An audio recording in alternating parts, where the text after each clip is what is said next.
नमस्कार मंडळी, मी दिव्या तुमचं सगळ्यांचं आपल्या चॅनलवरती अगदी मनापासून स्वागत करते।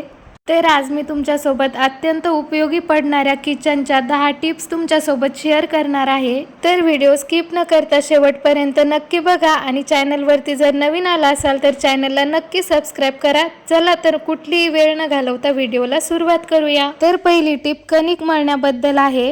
कणिक मळताना त्या पिठामध्ये अगोदर 1 वाटी दूध आणि 1 चमचा मीठ टाकायचं।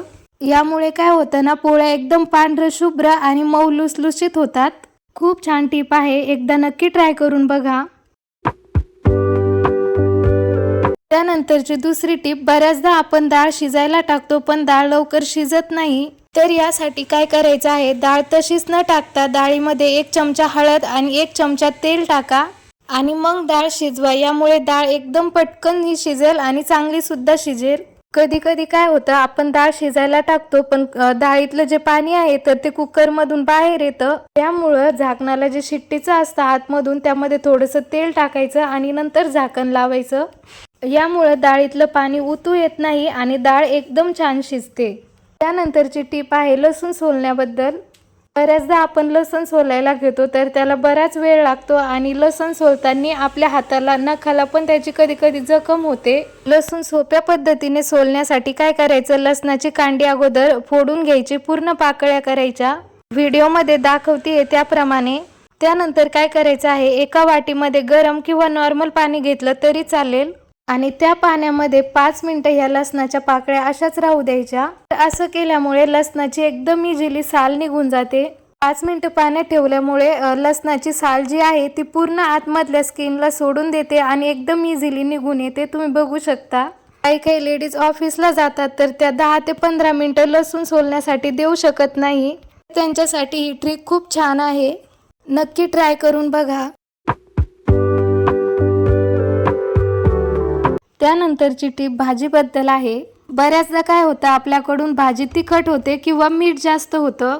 तर अशा वेळेस काय करावं, आपल्याला काही सुचत नाही तर घाबरून न जाता अशा वेळेस भाजीमध्ये 1 छोटी वाटी दही टाका। यामुळे भाजीची टेस्ट मेंटेन मध्ये येते। त्यानंतरची टीप आहे भात मोकळा कसा बनवायचा। काही नवीन शिकणारे असतात तर त्यांना भातामध्ये पाणी किती टाकायचं हे कळत नाही। तर त्यांच्यासाठी इथे मी 1 ग्लास तांदूळ घेतलेले आहे। ते तांदूळ अगोदर स्वच्छ धुवून घ्यायचे आणि त्यानंतर कुकरमध्ये टाकायचे। आपण ज्या ग्लासाने तांदूळ घेतलेले आहेत तर त्याच ग्लासाने 1 ग्लास पाणी टाकायचं आणि झाकण लावून कुकरची फक्त 1च शिट्टी होऊ द्यायची, जास्त शिट्ट्या होऊ द्यायच्या नाही। तर 1 शिट्टी झाल्यानंतर बघा, इथे एकदम मोकळा सळसळीत भात रेडी झालेला आहे। बऱ्याचदा काय होतं, आपण असे कडधान्य भिजू घालतो, मटकी, हरभरे, तर आपल्या ते कधी कधी लक्षात राहत नाही किंवा आपण बाहेर कुठे जातो तर मग त्या कडधान्यांना वास यायला लागतो। तर तो वास घालवण्यासाठी काय करायचं, एका बाउलमध्ये थोडंसं कोमट पाणी घ्यायचं, त्यामध्ये 1 चमचा मीठ टाकायचं आणि वरतून अर्ध लिंबू पिळून टाकायचं। लिंबू पिळल्यानंतर हे सगळं छान मिक्स करून घ्यायचं। मिक्स केल्यानंतर मग त्यामध्ये मी आता हे हरभरे टाकून घेत आहे।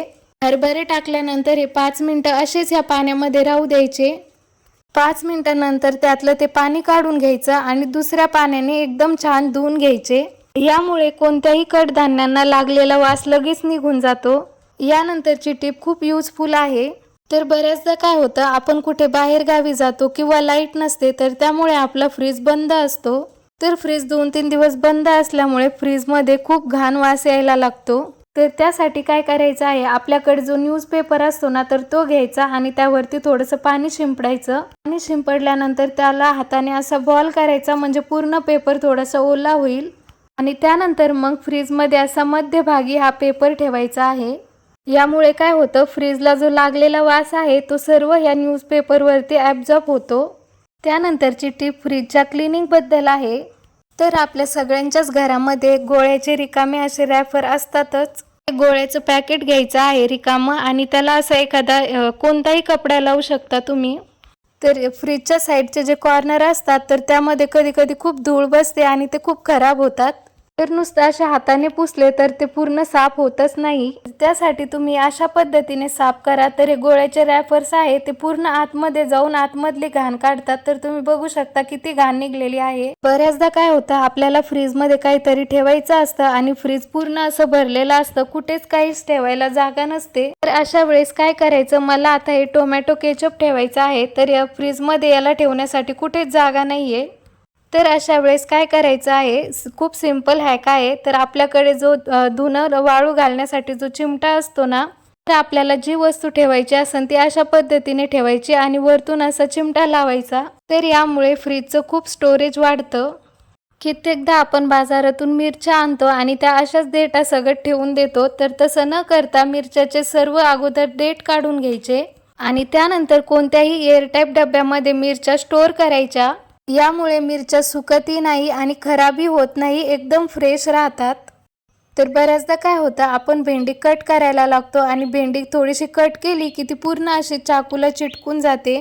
तर भेंडी चाकूला चिटकू नये यासाठी काय करायचं आहे, तर आपल्याला अर्ध लिंबू भेंडी कट करायच्या अगोदरच चाकूला लावून घ्यायचं आहे आणि त्यानंतर भेंडी कट करायची. तर भेंडी एकदम छान कट होते आणि थोडी सुद्धा चाकूला लागत नाही. तर तुम्ही इथे बघू शकता. बऱ्याचदा काय होतं, आपण घरामध्ये एक्स्ट्राचा रवा आणून ठेवतो आणि त्यामध्ये मग काही दिवसांनी आळ्या किंवा किडे लागतात. त्याला आळ्या किंवा किडे लागू नये म्हणून रवा थोडा हलकासा कधीही भाजून डब्यामध्ये ठेवायचा. त्यामुळे रवा कितीही दिवस घरात राहिला तरी जशाच तसा राहील. तर मला काही माहीत असणाऱ्या टिप्स मी तुमच्यासोबत शेअर केल्या. तर या टिप्स तुम्हाला कशा वाटल्या त्या मला कमेंट्समध्ये नक्की कळवा. व्हिडिओ जर आवडला असेल तर नेहमीप्रमाणे व्हिडिओला लाईक करा, शेअर करा आणि आपल्या चॅनलला सबस्क्राईब सुद्धा करा.